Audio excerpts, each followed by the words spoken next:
we bring on Dallas Cowboys Executive Vice President Stephen Jones. Good afternoon, sir.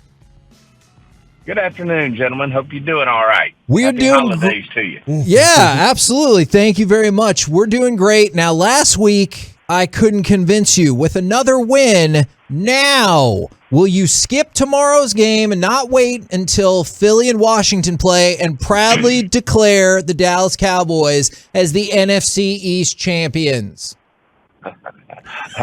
No, I will not. It won't be NFC's champ till we're mathematically the champ. So we'll just keep grinding. We've got a lot of work to do. Obviously, the NFC is a big, big deal. I was seeing Aaron Rodgers earlier this morning talking about how important it is to win your division, and certainly that's our goal right now. But we also, have our sights on some other things, as we know that we're in the mix with now in terms of things that could give us advantages in the playoffs with our seeding. So we've got every reason in the world to go to work and get better. We've got a lot of areas we can improve upon. Obviously, another good day for the defense yesterday, and thought our offense really did some good things, but we can obviously still get better. One of the things Jerry and I were talking about in a good way was, that offense set the bar high early for themselves, and certainly the expectations are there with the personnel we have. So we just got to continue to get better and think, we're building and hopefully peak at the right time, as I heard Dak say yesterday. All right. All of that makes sense to me, but I also want to see if we can cut a deal. Now, tomorrow, if Philly and Washington tie, that would clinch the division for you. In that unlikely scenario, will you pop back on Wednesday and then proudly declare the Cowboys as the NFC East champions? Absolutely. If they will, if we're mathematically the champs regardless, then I'll pop on and say, hey, how much it means to us, but we still got a lot of work to do. Love it. I am kind of curious what y'all's feeling is on the offense and kind of just the difference in production based on what they did. Are you seeing something specific that y'all were doing early in the season that you don't feel like you're able to do right now?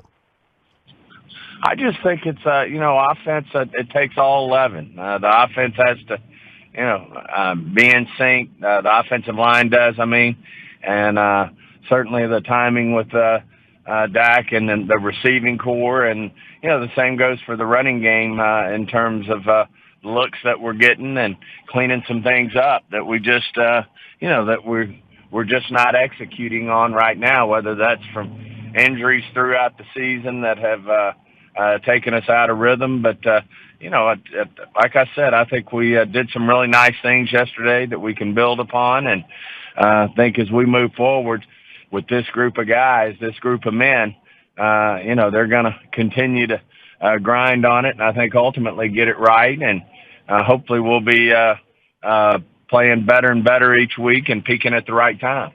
Tony Pollard looked great running the ball. His foot looked fine. I know it's not. Did you kind of get a report on Tony Pollard, how he felt after the game was over, and then also how Zeke felt after the game was over physically? Both of them actually felt really good, and I think Zeke's the best he's been all year.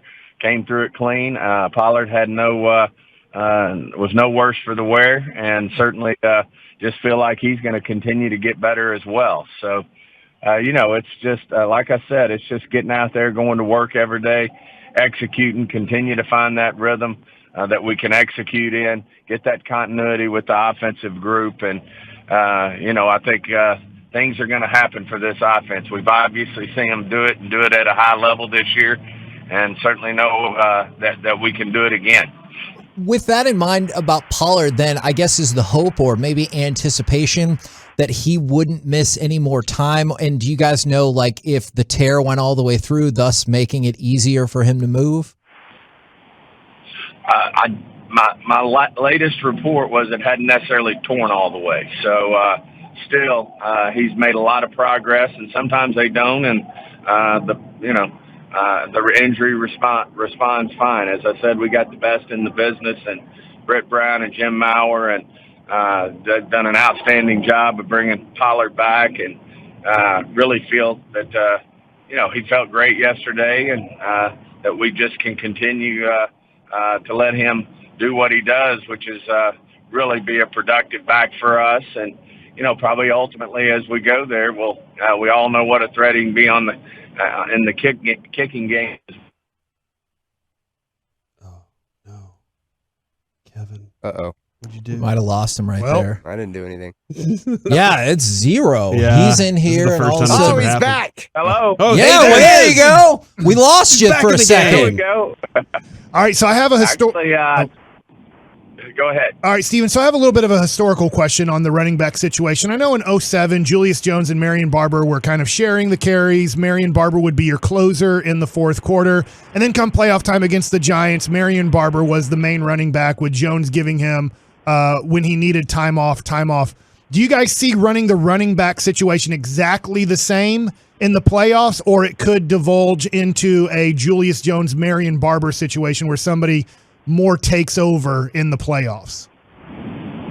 Right now, guys, we're focused on just get one game at a time. Right now, we got a big game coming up against the Redskins. We just played them, so certainly they've got a solid defense. They'll have guys back, from the COVID list, and we just got to take it one game at a time and know, as we move toward the playoffs, see kind of what's working for us, and we know that'll evolve into what gives us the best opportunity to win week in and week out. So probably still a little early to be projecting, what the strategy is going to be in the postseason when we're, focused right now on the Redskins.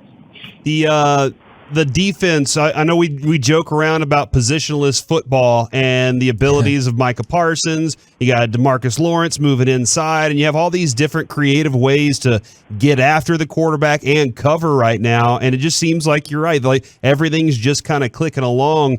The vision that Dan Quinn had, the ideas that he wanted, was this part of it too, though? Being able to manipulate your defense is the way, and have so many guys playing. I guess Jerry always says position flex. Well, I think there's no question he had this vision of, using guys in their best roles. And certainly, when we get in there in the nickel situations where it's a passing situation, we're going to need our best rushers in there. Certainly in camp, that's what they talked about, is getting, our best 4 or 5 rushers in there. To do what we need to do to get to the quarterback. And certainly we're seeing that. Obviously, as I've said, week in and week out the last 4 or 5 weeks, of course, Mike has exceeded all expectations in terms of what he's able to digest, how many different places he can play on the field and do the job, whether it's lining up as a Mike linebacker and blitzing and doing what he does from there, or whether he's just an edge rusher. Certainly that brings an advantage to this group, and then certainly having D-Law be able to go down inside and bring in Dorrance Armstrong and Basham out there with Randy. It just gives us a lot of options, and certainly you're also able to keep them fresh, so that when you get into that fourth quarter when it's so critical, when the game's on the line most of the time, especially in the playoffs, that you got fresh legs and you got guys who can get back there and make a big play to finish off winning a football game. The other guy, your safeties have been pretty special too, but Jaron Kearse has taken on a pretty spectacular role with this team, and I just don't know. Like I wouldn't have foreseen the things that they're doing with him, having him close to the line, then dropping him back, and just all the plays he's going to make. What made you think that guy could do what he's doing right now? I think the biggest thing is, the big vision, and he's certainly taken it another step, is just his length, along with his athletic ability to be able to, to cover these mismatches especially with tight ends and our big, long receivers. So he's just really stepped up, done that. He plays a quasi-safety linebacker role. He's certainly done a great job with his blitzing. Oh, Kevin.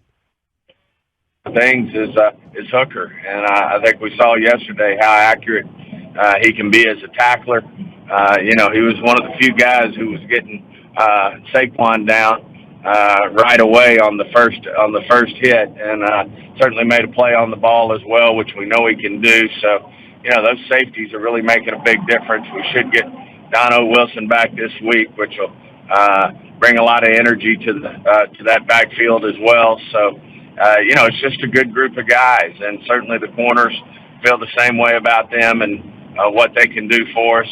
And right now that defense is really coming into its own, and I feel like we can also get better as we move forward. So, and certainly becoming a real strong point on our football.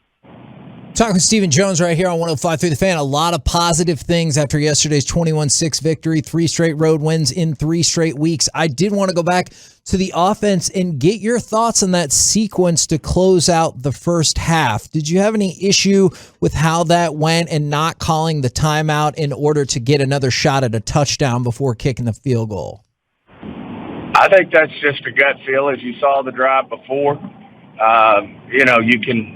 the defense can get you in a bad situation and get a sack on you that you just can't get out of if you don't get it blocked right. And, you take a chance there that if you drop back and throw it for one more play that you can walk away with no points right there, depending on what happens in the play. Obviously, Dak's a veteran quarterback and knows in that situation probably could get rid of it, but you just never know when they're going to just have the right situation in place. So I was comfortable. I think it was real important there. The defense was playing good, really good there.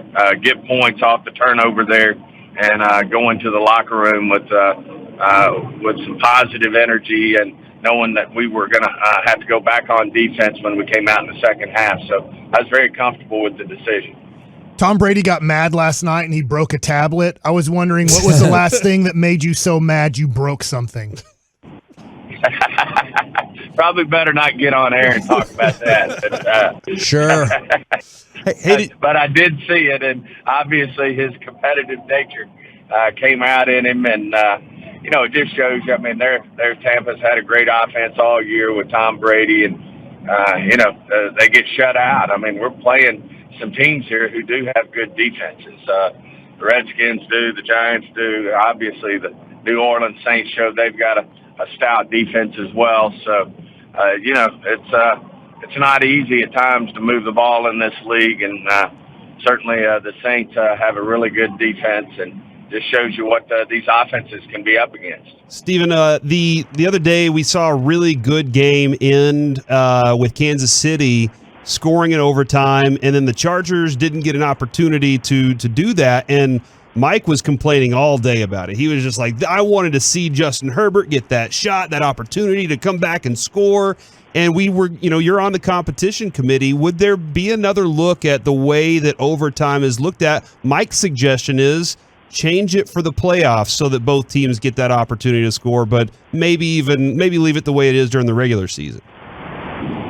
Well, I don't see any type of rule change going on this year in the middle of the season. So that would be based on the way we do things on the competition committee. That would be, unless it was just something that was just glaring, then you certainly have to go through the process, unintended consequences. We do this every year.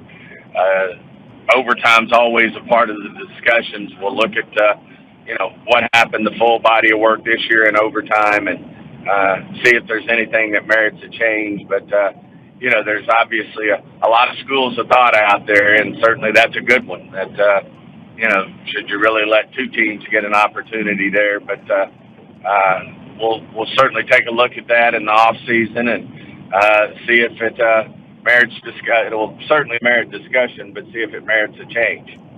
Now, I was going to ask if you got one of those medium sodas at the stadium during the Giants game. Did they give you one too, or no? No, they didn't get us one of those where we were. Oh man, see, that's why you had to beat them. So now, frequently, it feels like when we talk with you, you might be in your car. We've been talking about this a lot off air. Do you think that driving is a cooperation or a competition? Good question. Probably am a little more cooperation. There's times, though, that it can become competitive, depending on who's going where and who's doing what and who wants to be there the quickest. But I would hope most of the time it's a little bit of a cooperation. All right. I agree with most of what he just said there, Kevin. I like that. Sometimes you got to get around that corner a little bit faster. I see what he's saying there. There's no doubt. No doubt. Well, we appreciate the time, and if we get that tie tomorrow, we look forward to you calling back in to talk about that division title. Sounds great, guys. Thank you.